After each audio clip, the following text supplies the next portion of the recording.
Hello everyone, this is Fine from Tech Gaming Villa. I hope you all are well. Today I'm going to talk about the two TV, the latest Samsung QN90C and LG G3.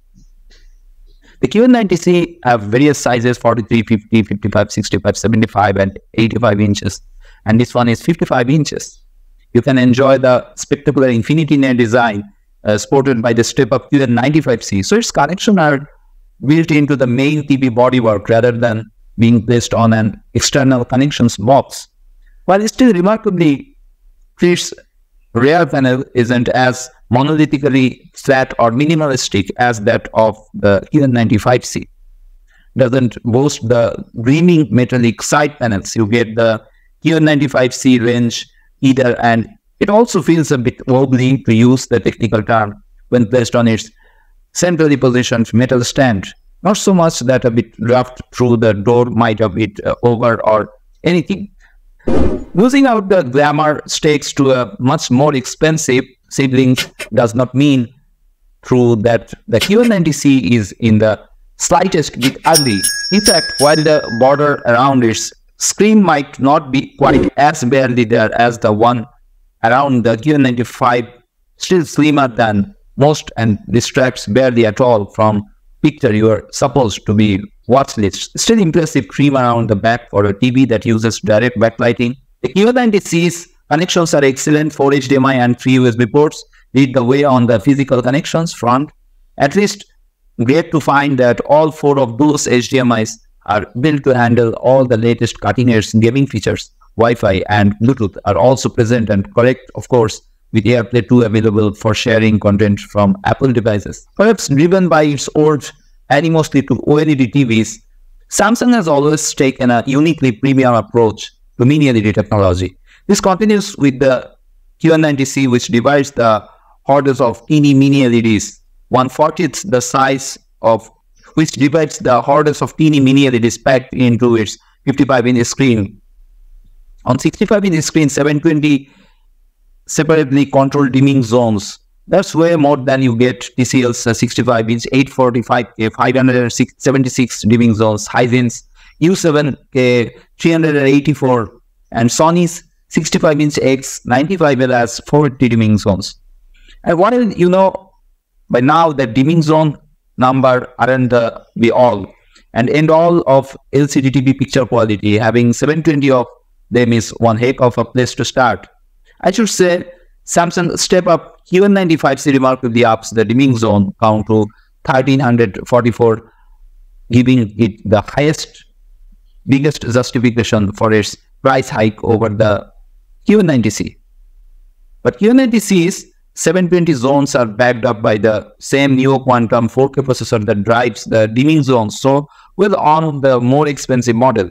On Samsung's biggest reasons for putting so much stone mini LED, apart from its immunity from permanent image retention, mini LED technology is how bright it can get compared with most OLED screens.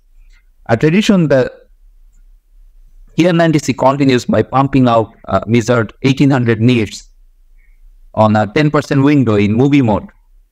And perhaps more significantly, Samsung's main argument for mini LED rather than OLED TV is 602 nits on a 100% window. That's around 400 nits and 300 nits more, respectively, that the latest QD LED, Samsung's S95C and MLOLED LG G3 can manage. The new QLED branding Samsung applies to its mini LED TVs also allows us to another of QN90C's key features. It use of quantum dots to make its color rather than the more basic, narrower gamut and less brightness-friendly traditional RGB filter approach, as well as making it easier to achieve high brightness without requiring excessive amounts of power. The quantum dot color approach should also be more able to deliver enough color range to keep up with the screen's brightness, so you don't end up in a situation where the brightness causes colors to start looking a bit pale. As with all Samsung TVs, the QN90C supports the HDR10, HLG, HDR10 Plus formats of high dynamic range video, but not the popular Dolby Vision format. HDR10 Plus support extends too. Samsung has at least worked with Dolby to get QN90C Dolby Atmos support, which is delivered here by a 60-watt 4:2:2 channel version Samsung's object tracking sound system. Apart from not supporting Dolby Vision gaming from Xbox Series X consoles and some PC cards, the QN90C offers a strong range of gaming features across all 4 of its HDMIs. This includes 4K resolution graphics at 120Hz variable refresh rate in the AMD FreeSync Premium Pro from, as well as the standard HDMI form, auto game mode switching, and a number of gaming assistants available via the dedicated game on-screen menu that comes up when the TV detects a game is being played. These aids include a minimap zoom feature, superimposed aiming crosshair, support for the ultra-wide aspect ratios available with some PC games, the ability to inject more brightness into dark game areas to make enemies easier to spot, and the option to apply a little motion smoothing processing that at cost of the screen taking a little longer to render game's graphics. At its fastest with no motion smoothing active, QN90C's game mode takes just 9.9 milliseconds to render graphics, which is about as good as it gets in 2023. So QN90C's smart features are provided with the Samsung's own Tizen-powered interface. This new full-screen interface has improved from its pretty unhelpful debut in 2022 with more sensible choices of content aggregation on the home page and a slightly more intuitive navigation systems. Still not as easy to follow and navigate as some rival systems. Samsung's highly effective voice control system means you can actually avoid the menu system, though when it comes to content catering for every video streaming service, I would think of the only thing doesn't have for UK owners at least is the Freeview Play wrapper app, meaning that while you can access all of the key UK terrestrial streaming services directly, you can't access them through the nicely presented Freeview Play interface. One last handy feature of our AV enthusiasts who value picture accuracy is QN90's support Samsung's smart calibration system, where you can perform an impressively accurate calibration of your TV using just your smartphone camera, recent and a series test signals output via TV's smart calibration menu option. If you see its picture performance, the Samsung QN90C quickly establishes itself as an excellent TV which, while not quite as cutting edge as its much more expensive QN95C sibling, it's closer than the price difference might suggest. It also offers enough to give it a raised considered against one of the many excellent OLED TVs now available for around the same sort of price point. 2 key points in particular stand out: how bright its pictures can get, but also how dark its pictures can get.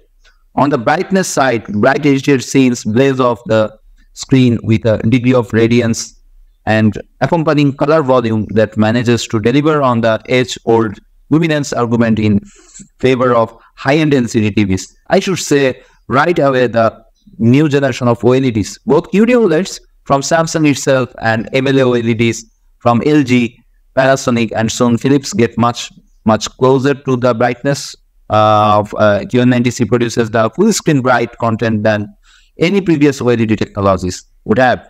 But the advantage remains nonetheless, helping to sell the full extent HDR's capabilities and becoming especially worth considering you are looking for a TV for a bright room. The QN90C does have a couple of consistency issues where its brightness is concerned. When it comes to QN90C's handling of dark scenes, the screen really is capable of delivering black colors that are pretty much as deep and free of low contrast grayness as those you get with OLED TVs. Even in shots that contain a broad mix of very dark and quite bright elements, black levels still look remarkably deep and cinematic, despite the Samsung screen using LED backlighting rather than self-emissive pixels.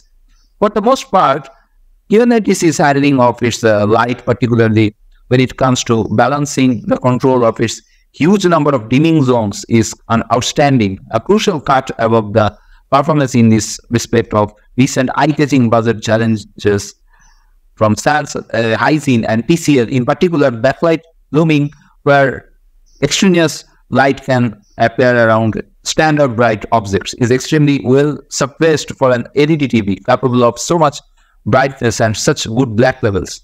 I should immediately add that some of the things the QN90C has to do to achieve its outstanding black levels can impact the image's consistency. Something we'll be getting into later, but most of the time, its combination of brightness and contrast is quite sensational by LCD TV standards. You would hope for a quantum dot screen capable of brightness and black levels as impressive as those of QN90C. It also stands out with its color performance, rich bright tones, shared space with impressive levels of subtlety and blending that pretty much fully dispenses with the sort of color stripping issues Samsung HD TVs could suffer with a few years ago. Combining such a range of colors values with such strong color tones subtly contributes to a picture that looks natural and three-dimensional rather than cartoonish and flat. So long, anyway, as you avoid the over-eager dynamic picture preset. The QN90C delivers 4K images packed with sharpness, texture, and density, yet without leaving them looking processed or prone to picture noise. Especially, actually, if you turn off the noise reduction feature found in TV's picture clarity menu section. Thanks to the extensive machine learning and that's gone into the latest neural quantum processor 4K picture engine. Meanwhile, the QN90C also upscales HD and even SD images to screen's 4K resolution superbly, adding genuine sense of resolution rather than just making upscaled images look dimmer, without exaggerating any sources, noise, or compression artifacts. In fact, its upscaler's ability to spot the difference between noise and real picture information as part of its upscaling process is one of its greatest strengths. While Samsung's motion processing is a bit of a mess in its default settings, with most presets causing too many unwanted processing side effects and leaving motion looking unnaturally fluid, choosing a custom setting for STV picture clarity features and setting the blur and stutter components to around their 3 or 4 level yields much cleaner, more cinematic results. On the other hand, if you see the LG G3, the LG G3 takes things up a notch with the introduction of brighter OLED TV technology that ramps up the contrast to create a stunning picture. Definitely it's better than QN90C, but it's expensive. You know, it's AMOLED. Coupled with phenomenal gaming performance and a premium design, the LG G3 proves there's still life in traditional OLED tech yet. But all of this comes at a high price, and there are areas where it's bested by high-end rivals. Its advantage is super picture quality, excellent brightness levels, unbeaten gaming performance and features. But sound quality doesn't match picture. Optional stands costs extra, not as good value as Samsung S95C. The LG G3 is the very first TV to benefit from AMOLED technology, which uses microscopic lenses in order to focus the light being produced by the TV's OLEDs, resulting in significantly higher brightness. It's a brilliantly punchy TV that also boasts essentially flawless gaming specifications and a gorgeous gallery design. The LG G3 is the latest flagship OLED TV from the company that has put OLED on the map more than any other. The G3 is another landmark set, though taking brightness to a new level for LG, besting what's come before in many ways. The LG G3 is priced like a premium flagship TV too, though its price has dropped somewhat since its launch in March 2023. And though a Samsung S95C is a similarly specified TV that's available for less at the time, the G3 ranging in sizes from 55 to 83-inch sizes. That's an option for nearly all home theater lovers, although if you need smaller, you can always look at the LG C3, which also ranks among the best OLED TVs. With the introduction of micro-lens array AMOLED technology to improve brightness in its already fantastic OLED Evo panel, plus a new generation of image processor, the G3's picture quality is phenomenal. Vibrant colors and crisp textures work in harmony with deep blacks and dynamic contrast, making the picture of the G3 nothing short of sensational, at the very top of what you can get from the world's best TVs.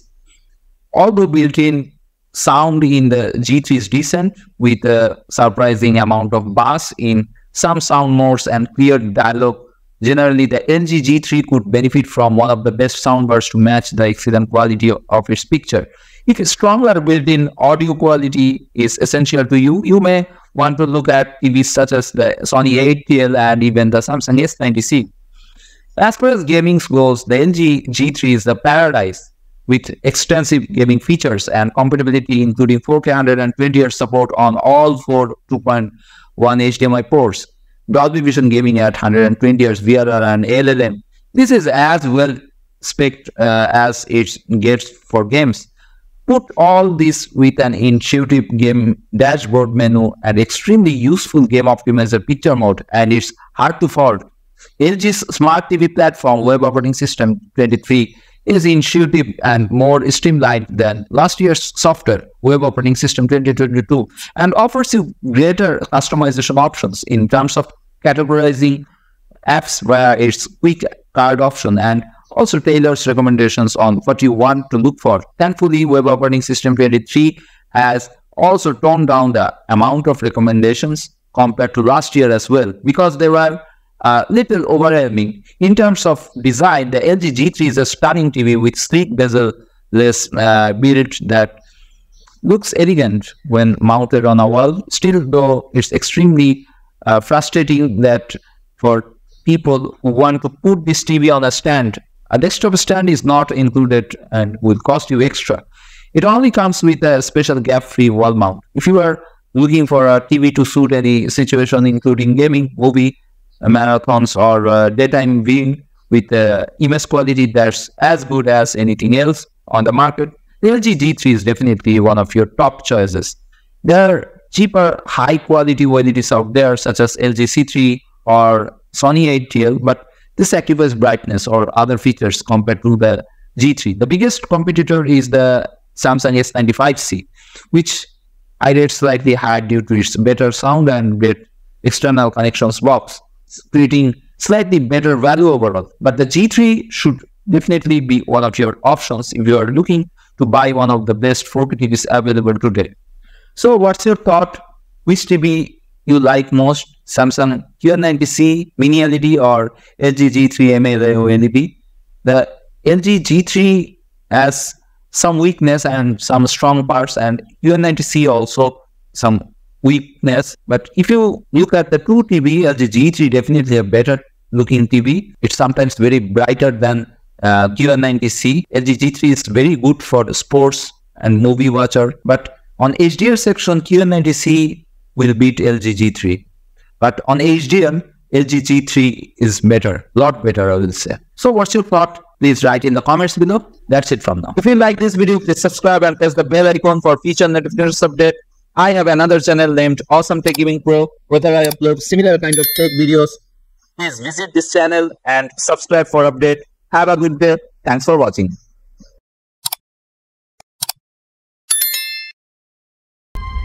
To change up.